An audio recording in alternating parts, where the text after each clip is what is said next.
আল্লাহ যাকে মাফ করতে চাইবেন তাকে একটা পর্দার আড়ালে নিয়ে যাবেন, জিজ্ঞেস করবেন, এই বান্দা এইসব কাজ করছো?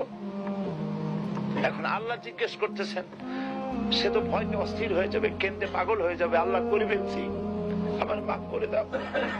আল্লাহ পাক তার জবানের সমস্ত পাপের কথা শুনে সে যখন অনুতপ্ত হয়ে কাঁদতে থাকবে, আল্লাহ বলবেন, যা মাফ করে দিলাম, জান্নাতে চলে যা। এইটা হচ্ছে হিসাবে ইয়াসির। আল্লাহুম্মা হাসিবনি হিসাবান ইয়াসিরা। কাবা শরীফ মানুষ যখন তাওয়াফ করে, এই তাওয়াফের ষষ্ঠ তাওয়াফে একটা দোয়া আছে। এই দোয়া আমি যখনই পড়ি আমি চোখের পানি রাখতে পারি না। ষষ্ঠ চক্কর একটি দোয়া আছে, দোয়াটা হচ্ছে, আল্লাহুম্মা ইন্না আলাইয়া হুকুকান কাসীরান ফীমা বাইনি ওয়া বাইনাক।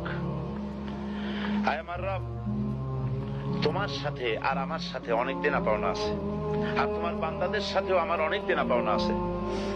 তা আমি তোমার বান্দাদের কাছে যে বিষয় ঋণী আছি, সেই ঋণ পরিশোধের জন্য তুমি আমাকে যোগ্যতা দাও, পরিশোধের তৌফিক দাও।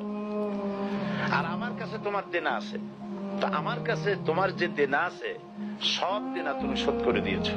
আমার চোখ দিয়েছো, মুখ দিয়েছো, কান দিয়েছো, স্বাস্থ্য দিয়েছো, বউ দিয়েছো, বাচ্চা দিয়েছো, টাকা দিয়েছো। আমার কাছে সৃষ্টি করে তোমার যা দেনা ছিল তুমি সব তো শোধ করে দিয়েছো, কিন্তু তোমার দেনা তো আমি কিছুই শোধ করতে পারিনি। তোমার দেনা আমার শোধ করার একটা পথ আছে মাবুদ, সেই পথটা হলো তুমি আমার মাফ করে দাও।